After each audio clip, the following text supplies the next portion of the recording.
Drinking and thinking, occasionally tinkling. Let's talk some science.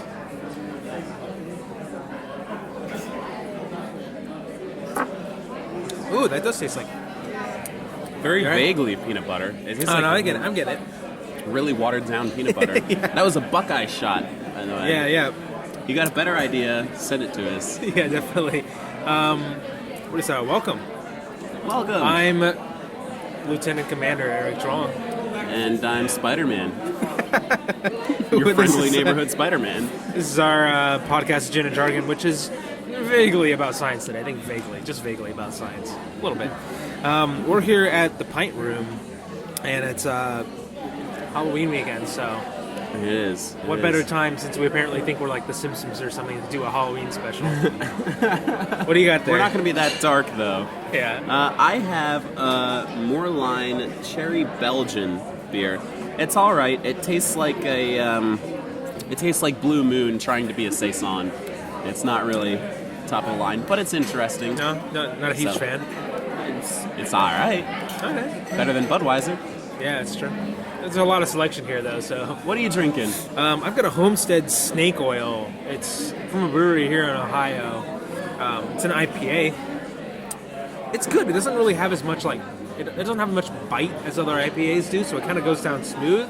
It's more mellow and less kind of less. I guess I would say high notes or fruity flavors. It's good. I like it. They're very drinkable. I think the point of this one is the high notes, a little touch of cherry. Oh, okay, yeah. I generally stay away from fruity beers. Every once in a while I get a huge craving for something with sugar and fruit flavor in it, which is why I love Red's Apple Ale if I'm going to a bar. It doesn't often work out for you. I remember last time we had a grapefruit something and you hated it. Well, okay. Grapefruit's really bitter, though. Yeah. It's not meant to be this sugary, sweet, fruity ale. A grapefruit ale is supposed to be bitter, add some bitter, and choke on it. That's all you're doing. What we just had, the shot there was, so as our waiter described. Shot, Buckeye shot, so he described to us. It kind of tasted a little bit like peanut butter. I thought it tasted a little bit like apple. Almost it smelled like apple, yeah. And it kind of tastes like an apple that was dipped in peanut butter like an apple. A caramel apple, except a peanut butter apple? Yeah. Yeah. In the spirit of Halloween. Yeah. That's true. Let's do some news. All right, well, China's doing something great. What is China doing? Again, a little while ago we talked about they're building a radio telescope. Now they just announced that they're going to build a particle accelerator. Both the largest in the world. Yeah. So they're going to make one even larger than the Large Hadron Collider. I'm wondering what they're going to call it, because physicists are kind of funny about that. I think there was a telescope that was literally just called Very Big Telescope. Yeah. Or in Hawaii, right? Very large telescope, very big telescope, something like that. And Large Hadron Collider is called the Large Hadron Collider because it's large. And it collides hadrons. Exactly. Yeah. Man. They're not very imaginative, but they are succinct, apt, I think. So I don't know, maybe they'll call it the Larger Hadron Collider, or as I want to call it, the Dick Measuring Hadron Collider. There you go. Yeah. Starting to get there. I mean, the Chinese really are getting longer and longer. So it seems. What do you got? Well, the FDA has just approved a new treatment for cancer. And this is not a new idea, but the first time it's being used effectively. They have approved a virus for treating cancer. Now, viruses, they attack cells in your body and force them to destroy themselves. And so if you can create a virus that targets only cancer cells, well, you've got this living anti-cancer agent in your body. So that's the gloriousness of it. But if that were where we were right now, then we wouldn't have to worry about it. Unfortunately, these viruses kill cancer cells, among other things. Okay. But the fact that we're just now getting into this area is groundbreaking, and they're expected to approve a bunch more cancer-fighting viruses in the near future. Oh, so it's going to be a ton of different viruses all fighting cancer. Yeah. They're all being experimented on right now, and they're going to be put into use. I might be wrong here, but isn't that the plot of the movie Resident Evil? It is. You're right. Yeah, they have like an anti-aging virus Yeah. that like rejuvenates cells. But it only works on certain people, and others get turned into zombies. Yeah, that's an unfortunate consequence. Man, that is an unfortunate consequence, which brings us to today's topic. Zombies. We're going real light on the science today. But we thought we'd have some fun with it. Big to differ, isn't it? Yeah, so we're gonna talk about zombies today, and what little bit of science that we can pull out of this topic. Absolutely. Actually, I think a while ago, FEMA. FEMA. Yeah, the Federal Emergency. I don't know what FEMA stands for. I'll be honest. Federal Emergency Medical Association. They're the people that like provide aid to like victims of natural disaster and stuff. They famously showed up very, very, very late for the Katrina hurricane aftermath. They came up with a guideline to surviving the zombie apocalypse. Serious, totally serious. And so I looked at it, and it was all things like make sure your family has an emergency plan for getting out, and like make sure you guys have like enough, supplies and water. So basically, they were just like trying to get people to be prepared for natural disasters and things like that in general. But they spun it because they knew people would read it if they said this is how you survive a zombie apocalypse. Oh, that's clever. Yeah, that's clever. Good on FEMA for that. But I guess the Mormons are the best prepared for zombie apocalypse. They really are. That's such a weird thing for them. They are. They're mandated to have a year's worth of food supplies on hand, and there goes the fire alarm in the pint room. Somebody in the kitchen probably burnt something. Well, we're sitting right next to the exit, so yeah, we're good. Have a plan to get out. Exactly. Take your supplies with you. I'm taking my beer out with me. Definitely. So zombies really entered Western culture in the late 1920s, early 1930s, especially with this first zombie movie, White Zombie, in 1932. Now, in this, there was some voodoo magician who gave people a magic potion to drink, and when they drank it, they died. And when they die, their spirit leaves their body, and they reanimate as lifeless corpses, willing to do his bidding. So the term zombie was there right at the beginning, then? I mean, as far as American film not history right at the building. Not right at the beginning. I believe this came from a Haitian mythology of voodoo. Okay. I don't remember when zombie first came into use, the word zombie. But as you said, like in film history, film industry, it was already known by 1932 enough that if someone named their film White Zombie, people would be able to associate zombie with that ideology. It's kind of cool that it's been around since then. Yeah. And so, in this one, these zombies were mindless, they were lifeless, but they were just there to serve their master, sort of like some tales of vampires. Vampires control zombie hordes, sort of like their masters.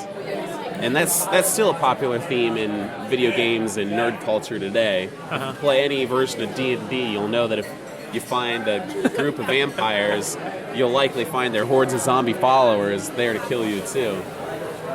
Or whites. Now, there's, speaking of modern whites in pop culture, Game of Thrones, the White Walkers can turn corpses to their side by touching them. Their eyes go blue, I guess. And they do. Although they don't have to touch them. After Jon Snow and his buddies are trying to get those people out of that one camp or the one city. I mean, I'm lost. I don't remember what it's called, but all the corpses when they were leaving on the boats, all the corpses all over the battlefield, they just rise up together. Oh, all at once. Hot damn. Yeah. That's this first very popular theme of zombies is that they're controlled by a master and they're sort of just there to do their bidding. Though, more often than not, that bidding is nefarious and with a deadly purpose. Can you imagine, like, a charity called Zombies for Good or something? They do, like, Shaun of the Dead? Work. Exactly. I'm not putting it past it. Yeah. Then we've got Dawn of the Dead in 1978. I'm going to jump straight up to that. And I think that's a very like common idea of what zombies are. They don't really have any reason for the zombies coming up, but they throw things out there like, oh, maybe it's a virus, maybe it's space radiation, or just a verdict from God. You know, you guys, the dead shall rise, that sort of thing. There's always the like really religious person in that zombie movie. It is. Like freaking out that like this is a punishment from God. Yeah, I love that. But that's the first scenario where we see zombies who you have to kill them by destroying their brain. If you get that headshot, they're gone, and that's where that comes from. And that's something that's still very popular in zombie culture today. It's like the popular idea of zombies might be preparing us for a future of failure in a real zombie apocalypse. If it's not the case that like destroying their brain is the kill switch. Yeah, because like everybody be like, okay, zombies are here, got to destroy the head, and if that's not the case, we're fucked. And as we'll talk about later, there are several cases where that's not the case. Ah, okay. Yeah. But, so yeah, that was Dawn of the Dead, Destroy Its Brain. Then there was Return of the Living Dead in 1985. Now, these were the first zombies to eat other people's brains. Oh, okay. And they became zombies because some toxic gas from the government leaked out and reanimated dead people. It sounds realistic. It sounds realistic. But these zombies were almost fully functional. They could speak, they could move quickly, they could interact. What they couldn't do, though, is resist the urge to eat your brain. That was their one goal in life. Because, let's see. So you're saying, like, if they had a steady supply of brains, they could be accountants and stuff? Right. Exactly. That's exactly it. And, I mean, that's what Shaun of the Dead was parodying. Yeah. But yeah, and they ate brains because it eased the suffering of being dead to eat the living. Okay. But in this one, you couldn't kill them by shooting them in the brain. You could only destroy them by burning their bodies, burning them like alive. White Walkers. Oh, is that how you get rid of White Walkers? Yeah, you have to burn them, yeah. Oh, I didn't know that. That's kind of sweet. Use an obsidian blade. Yeah. Obsidian blade, okay. Obsidian's pretty awesome. Oh, that's a different... Ooh, we should do a podcast on Obsidian. Okay, we can do that. Pretty cool. So yeah. Or just states of matter in general. Then I'm going to skip all the way to 2005, Land of the Dead, with intelligent zombies. And I think Land of the Dead and another one... kind. Yeah. They started to regain their intelligence. They were pretending to still be workers so that they could lure people in. I remember there was one scene where a zombie was an attendant pretending to pump gas, but then would fill your car with gas and set you on fire. And that helps him how? I guess you're incapacitated and he can get your brain. I don't really remember it that well. But yeah, so those smart zombies. And they also had like a zombie leader though. Like Big Daddy was... Oh shoot, maybe I'm confusing that with Bioshock. I'm pretty sure there was someone called Big Daddy or Big Boss. Okay. Shoot, Big Boss, that's a Bruce Lee movie, isn't it? But there was a Big Daddy or a Big Boss who could motivate the zombies to work as a group and take revenge on the humans for killing off zombies so indiscriminately. Which is, coincidentally, pretty much how that Will Smith movie went just a couple of years back. I Am Legend, yeah. I Am Legend, exactly. The book to I Am Legend, though, portrays these characters as... More like vampires. Vampires rather than zombies, though, yeah. And I think it's precisely because of their intelligence. Oh, okay. But I know in I Am Legend, it really characterizes... They started out as mindless things, but then they grew into intelligent communities that were just the next evolution of humankind because of this infection. So that's it's another cure for cool measles, idea. I think it was, yeah.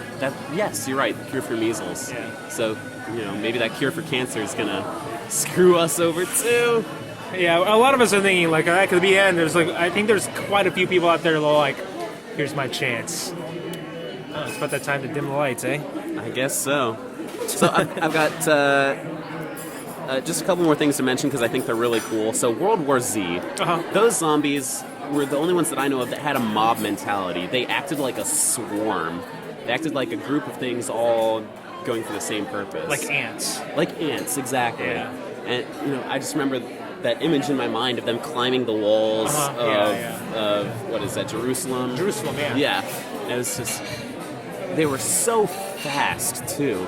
Most other zombies are slow, shambling Lumbering. things. Did you ever watch 28 Days Later?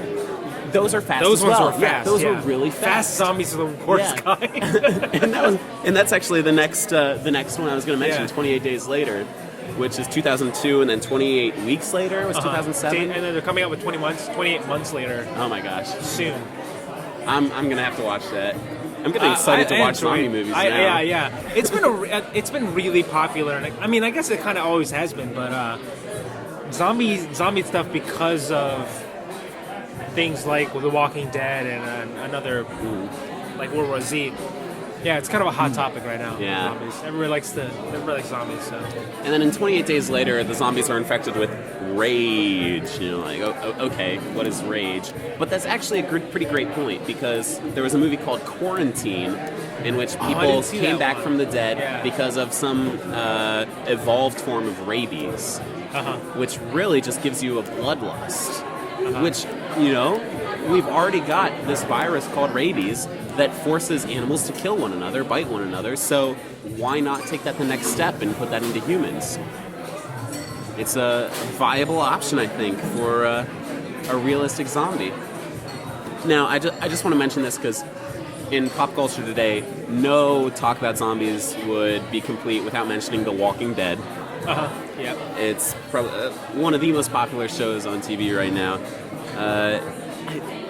They can outlast you no matter what, and that's something that we're going to talk about later. But this is a whole world that's infected with zombies, and they track you by your scent. I guess the scent of fresh blood, so maybe if you cover yourself in dead flesh, you can disguise yourself. I just remember a couple episodes where they did do that. Yeah. I only watched like 2 seasons of it. So.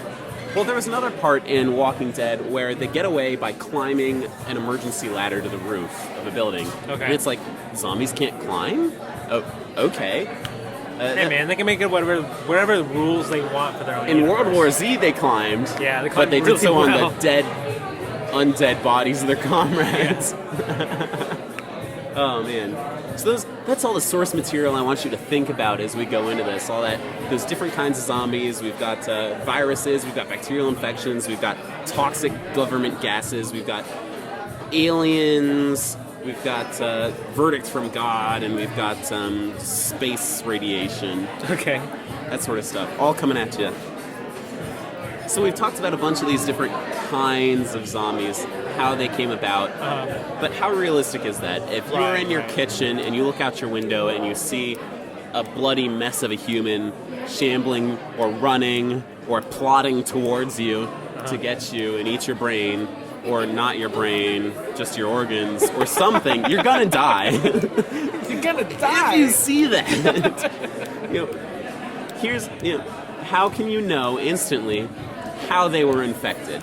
Okay. Well, let me clear this up.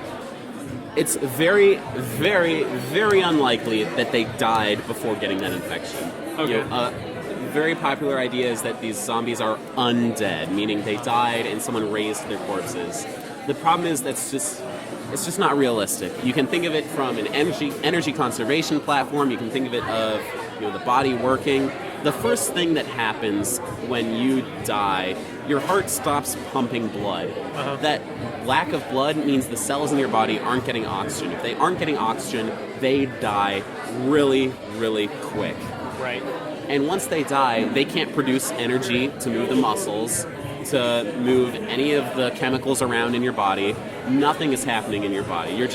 You're a lumped mass. So that's the thing. You cannot die before being infected. Okay. Otherwise, the zombie is not going to work for you, except for 2 scenarios. And I'm going to name those later. Okay, so that rules out a lot of the zombies in popular culture. Right. The ones that are either raised from the dead or where the virus or whatnot kills you before you become exactly a zombie. Right. You're not going to die first. You as a person are going to experience crazy, crazy pain and still be there, but be forced to do these things.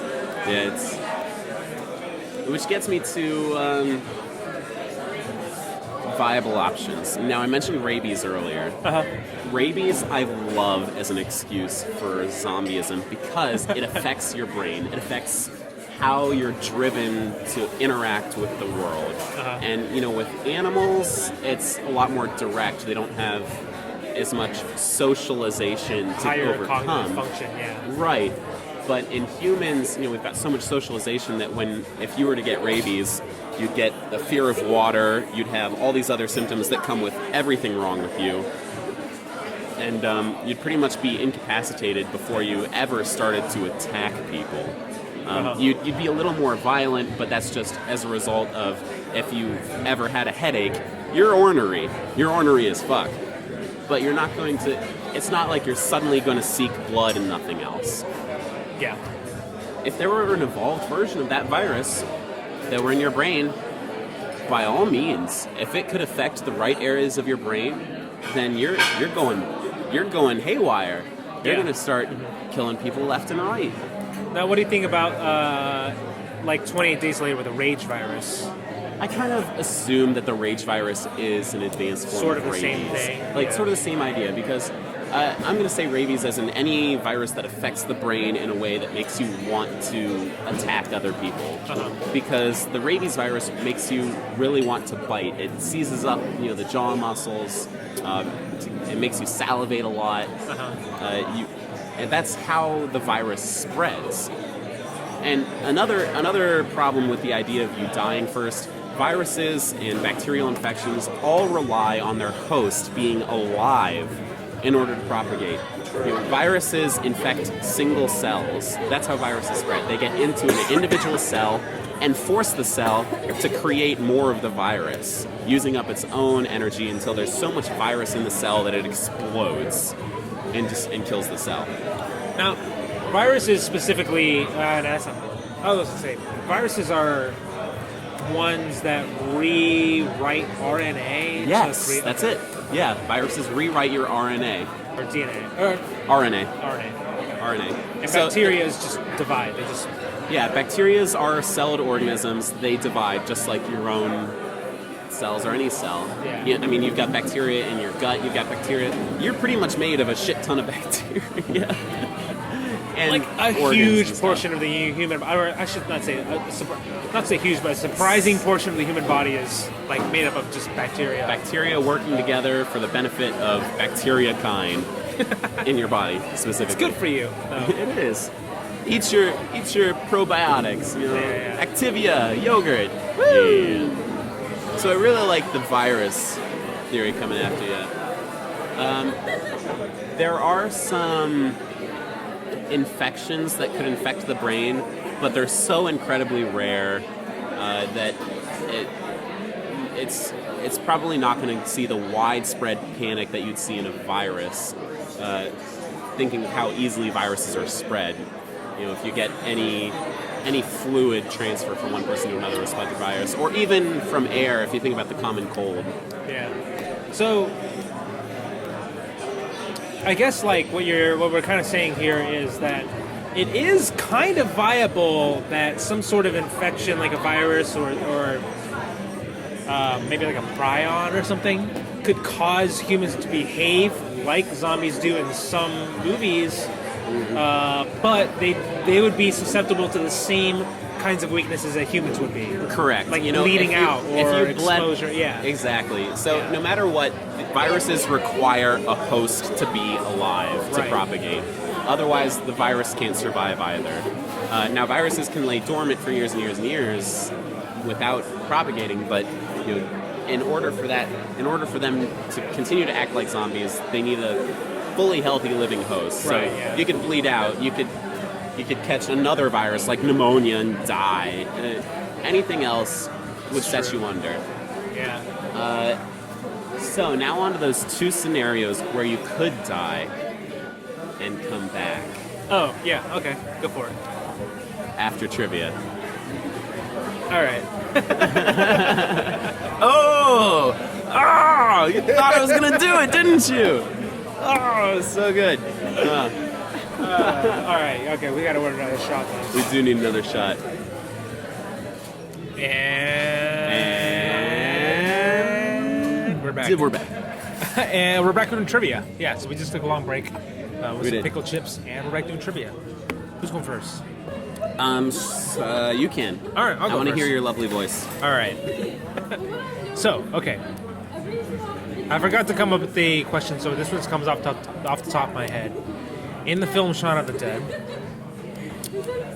Shaun's like mom's boyfriend, Oh boy. Okay. Philip, is portrayed by which very famous British actor? Fuck. I'm gonna have to go really back in time to see. I haven't watched this movie in years, but famous British actor is a clue right there. It's not Eddie Izzard. He wasn't famous enough at the time. No. I want to say, who's the guy from Top Gear, the one who just got kicked off? Jeremy. It's not him. Well, that was my guess. I lose. He's not an actor. What? He's not? Yeah, he is. No. He's in Top Gear. No, but he's not like an actor, like a real actor. Clarkson. Clarkson is his name. Jeremy Clarkson. Jeremy Clarkson. All right. Well, if it wasn't Jeremy Clarkson, then I'm just gonna go with whoever plays Gandalf in the Lord of the Rings. Ian McKellen? Ian McKellen.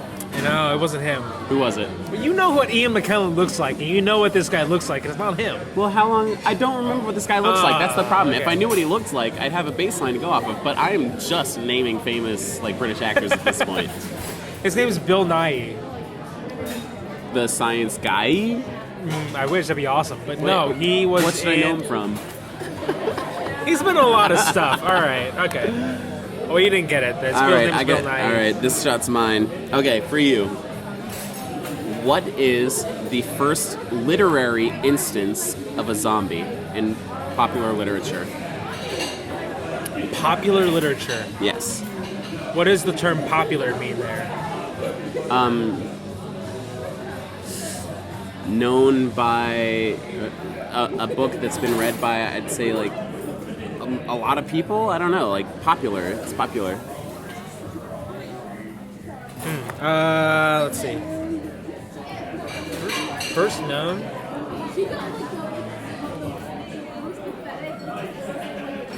I have no idea. So I'm gonna say Pride and Prejudice and Zombies. That's funny. I mean, like earliest book. Okay, the earliest book. Yeah. The Nothing Bible. like the character themselves. The Bible? The Bible. Yes! Jesus! He's a fucking zombie! He rose from the dead! Oh, that's true. But I think don't they raise the dead in the Bible? Yes. Oh, okay, so here's a better one. Which one came... so who was the first one? Who was the first what? Zombie? Yes, zombie in the Bible. I have no idea. Lazarus. This is two for two. These Man, are both yours. I'm so glad you don't get to try this shot. I told you mine was deceptive. I'm kind of sad that I don't get to. I told you mine was deceptively easy. Like, this is not... This wasn't... Oh, you gave fuck me a chance, okay. though. You gave me a chance. Now, All you right. can either do this... Okay, so the shots that we ordered and that the waiters suggested, it's called a pickleback. And I know it is just any whiskey with a shot of pickle juice afterwards. So we've got 2 shots of Jameson and 2 shots of pickle juice that David's going to do. My question is, are you going to do both the Jamesons and both the pickle juices, or Jameson pickle juice, Jameson pickle I'm going to juice? do Jameson pickle juice, Jameson pickle juice. Ah, well, and in good fact, what I might do is Jameson pickle juice, one now for my punishment shot, finish my beer, as you can see it's getting really low, and save this other shot for, I really don't know what I'd save it for, at least like halfway through this next bout. I'll let you do that. Okay, I'll let you do that. We'll see how I feel after this first one. Cheers. Ready? Cheers.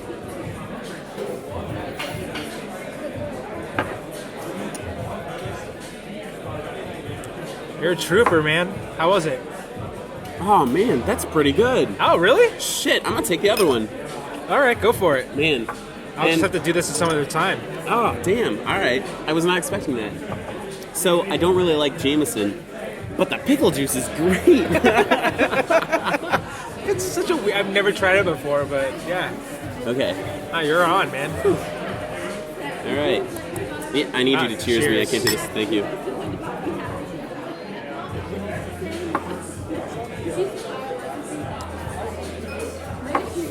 Well, I'm glad you enjoyed it. That was good. Crap. Wow. I did not expect that. I mean, the Jameson was bloody awful. And at first, when you shoot the pickle juice, it tastes way too salty. but then you swallow and the pickle flavor bursts in and you get the vinegar. It's just right. What a weird Wow. combination. Wow. Now I really want to go home, get into our pickles, and watch a zombie movie. Okay, so we promised you 2 instances where we, I suppose, somewhat scientifically, or at least pseudo-scientifically, think that you could die first and then be a zombie afterwards. We did. David, fill me in, man. So, my trivia question Yes. was one of them. Okay. Willed by God, you rise from the dead, say there's a supreme being who commands everything, bada bing, Okay. you're back. Okay. Now, for a realistic possibility. A parasite infects your body. Now, the problem with being dead first is that you can't use anything the body already has. The muscles are dead. Like your skins are dead. The organs are dead. So what you've got to do is you've got to be a completely autonomous organism simply inhabiting something else's skin.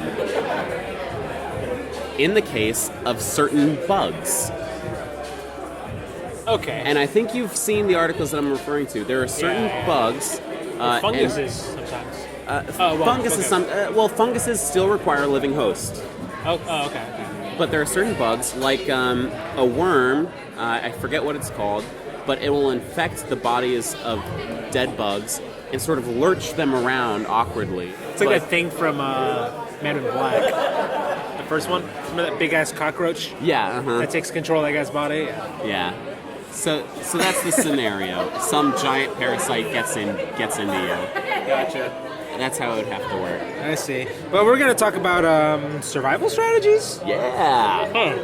This is a thing that, like, I and some friends used to talk about more often than I'd like to admit. What we would do in the case of a zombie apocalypse, right? I'm sure everybody's had that discussion. Usually it ranged from, like, I'm going to take over the local Walmart, or I'm going to, get out to the country or what have you. But what are your thoughts on that? Well, I've played enough Fallout games to know that taking over a supermarket is a very viable strategy. And that those things are fortified as shit. Man. Yeah. Okay. Especially if you live like in an inner city. Now, here's another thing: city versus country. So, I know I've talked with my coworkers about this before. That if there was some sort of crazy apocalypse that happened, you'd kind of want to get out into the country because you'd want to be away from city centers where there's a lot of chance for contagion, a lot of chance for infection, a lot of people, or just like violent, like people fighting other people in general. Yeah, and there are very few scenarios that we've talked about where zombies are intelligent enough to drive a vehicle, and if they are that intelligent, they don't have full motor control to drive it for extended periods of time.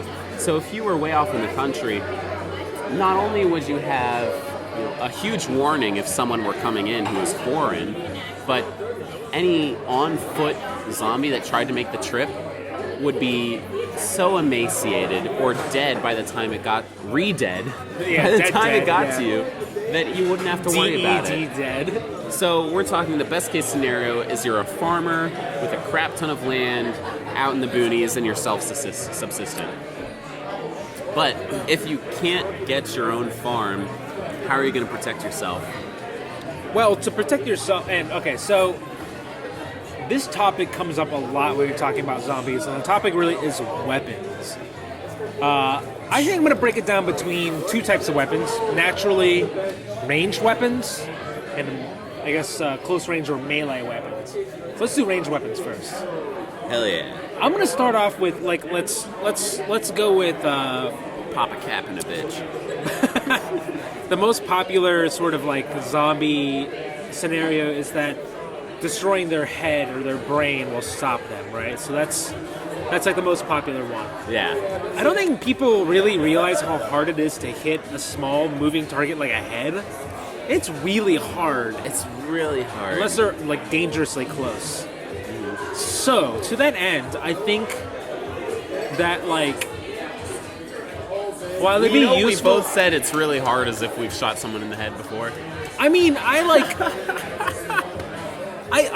do shoot, and it's hard to hit a small target even when it's not moving. I mean, like, I mean, you have a shit ton more experience than I do. I'm just thinking about certain video games where I'm trying to hit people in the head and I'm completely failing. I mean, it's really easy in Halo. But, I mean, like a 12-inch target at 15 yards, or 15 yards, like you can hit it, but it's not that easy. It's really not that easy to hit that size target at that range. And if it's moving, even worse. And so, like, you want to give yourself a weapon that lowers the chance of failure, you know? And that is easy and simple and reliable to use. So while it would be useful to have things like a handgun on you, you can't really rely on that. And so, like, a lot of people say shotguns is a good example or a good choice. I kind of agree. Scatter shot, right? It's just called shot and a shotgun. Sorry. Man. Buckshot usually I feel like would be good. Okay. It carries a lot of energy. But I think the advantages are that shotguns are really reliable, especially pump action shotguns, and they're really easy to use. Like, it's easy to fumble with like pistol ammunition because it's small, but shotgun shells are really big and you can just kind of grab them with your mitts, you know? Yeah. Reload time's extended though, right? It's not like you can shove in a new magazine. You've got to... It depends on what kind of shotgun you've got. Oh, okay. Because there are like the tube loading shotguns that usually hold... I mean, it depends on the shotgun, but something like maybe if you got a really big one, like 8 rounds, which is not a lot. But you could go for something like a Saiga or something like that, which is it's basically like an AK in a shotgun form, and it takes magazines. So you could load a bunch of magazines and swap magazines instead of just reloading it in a tube. So that'd be an advantage. So something like a Saiga would be really, really useful. At long range, it's kind of literally hit or miss because, like a rifle will reach out really far, but it's hard. It's harder than you think to hit something like a head from a distance with a rifle. I mean, you'd have to be really pretty good. You have to be a pretty good shot to hit something with a rifle at that range. Now, how hard is it to hit like a leg? Right? Because if you can at least get them to go slower, and I'm imagining like really fast zombies now, if they're a shambling zombie, whatever, they're already as slow as you can get them. But if you've got a fast zombie coming at you and you can take out one of their legs, they're at least slower so you can get a better shot on the head, right? It's not that easy. At a distance, not that easy. I mean, like, at like a mid-range with something like with a rifle, like in a sort of like a semi-automatic rifle or a handgun or something like that, sure, you could probably hit him in a torso or the legs, which would be useful, honestly, like if you're talking about zombies that rely on the human body to be fully functional. If they can bleed out, then that's a viable option. Yeah.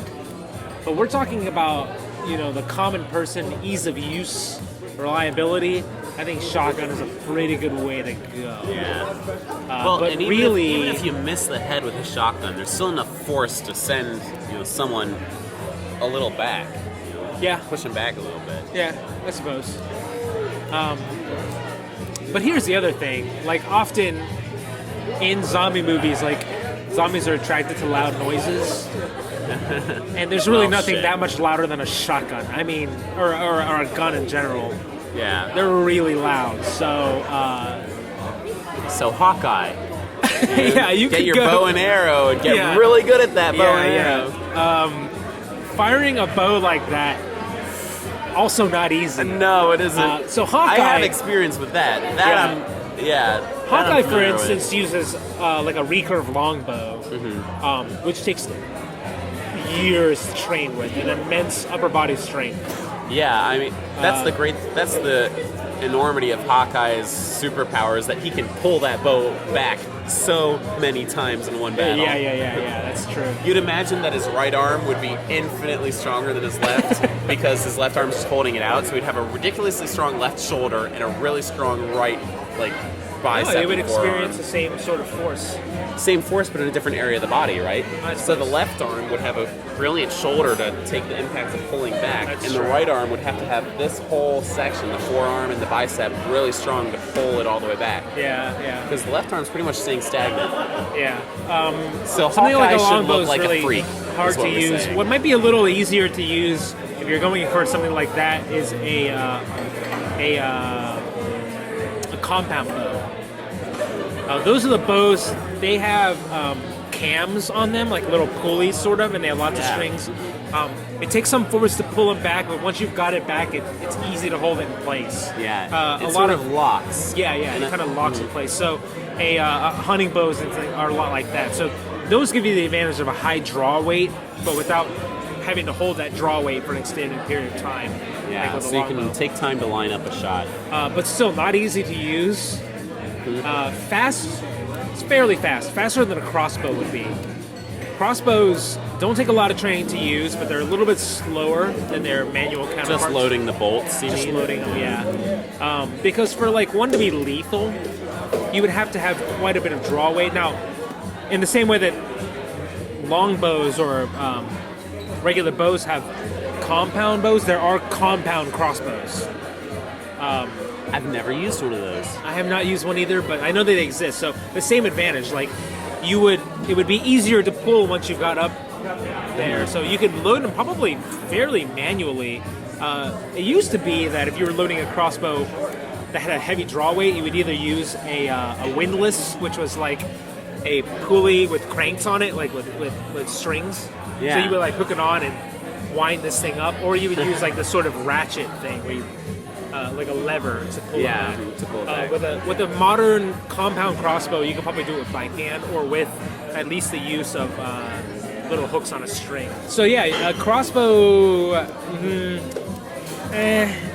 the ammunition is retrievable. They're fairly quiet. Ammunition is also bigger. You can't store as much on you. Yeah, that's true. That's true. But it's slow and kind of cumbersome. Yeah. Like the crossbow itself is larger, the ammo is larger, you wouldn't be able to carry as much of any of it. I guess fixes would be easier if you had It's a like simpler, basic tools. yeah, simpler mechanical object. mechanics. But, So maybe that's something to use once your gun stops working. or you could make crossbow bolts out of wood.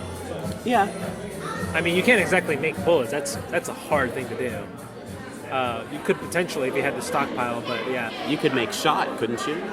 You could, but where are you going to get the casings and the primers and the black powder?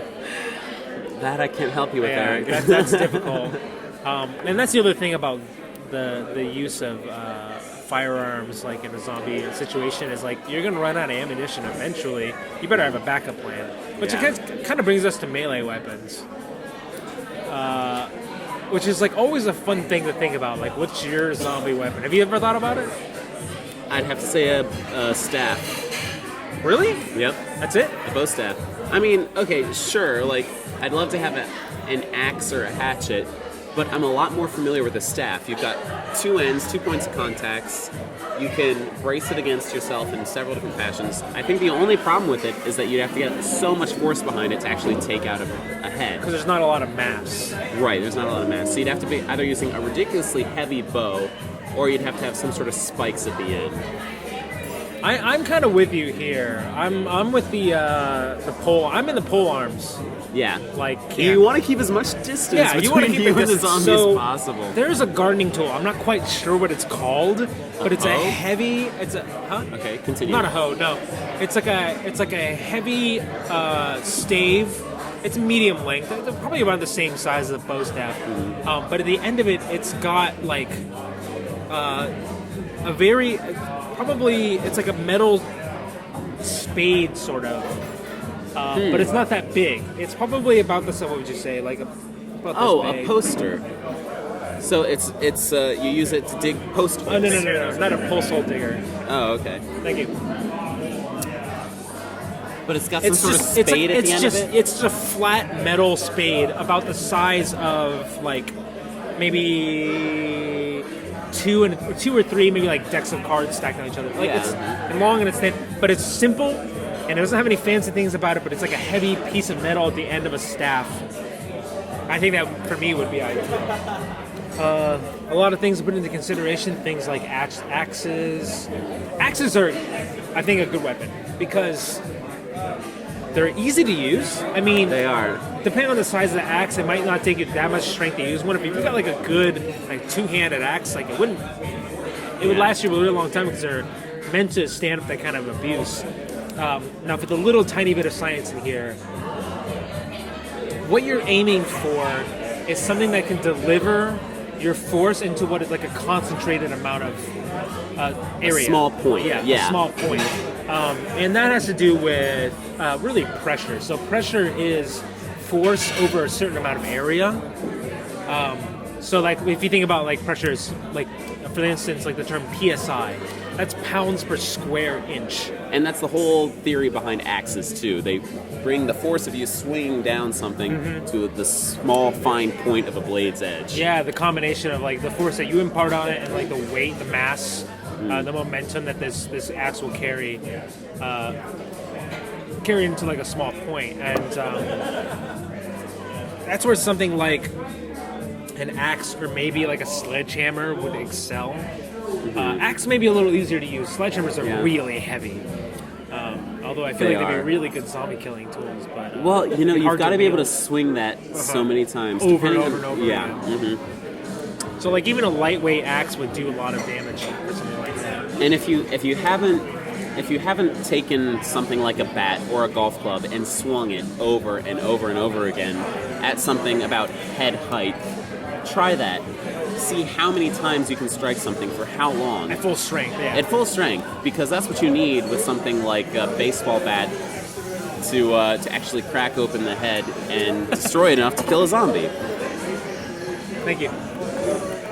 So if you can last more than half an hour, call me and I'll add you to my zombie response team. On the topic of bats, I just read somewhere that like a good option is for the polycarbonate bat. I didn't know that they had polycarbonate. So I didn't either. Your options are like polycarbonate bats, aluminum bats, and wooden bats. So wooden bats, where they have like the mass and the heft, and the sort of classic, bat. Yeah. They can break pretty easily. Yeah. Aluminum bats are a lot more durable, but they're a little too light. Too light. So polycarbonate apparently fills that space really well. So polycarbonate's heavier than aluminum then? Yeah, more massive. Man, so it'd still be a real stress on your body to try to swing that over and over but it'd be again. durable. So now, something like a bladed weapon, like a sword or a machete, does pretty well to concentrate force on a point because they're sharp. But here's the other thing, like in a practical way, and I guess the same would be true of axes, is that you're liable to get something like that stuck. Yes. Yeah, they'll kind of just wedge in and get hard to get out. I mean, something they don't make a big deal out of in those big, like, army fight scene movies, you need to sharpen that thing all the time to keep it sharp enough to actually pass through a target. Because you will ruin the edge so quick, and as soon as the edge is ruined, it'll catch inside something that you try to strike, and you're stuck. You're without a weapon. And I also want to say, once you've got that sword in something, you're so close to that thing with the sword inside it, with the blood spattering out of it, that you're in grave danger of that blood getting in an orifice. And that's the other problem with close range melee weapons, is the blood spatter. Like, let's say you got a small sledgehammer or just a regular hammer. Like, if you're cracking skulls with that thing, that blood's getting everywhere.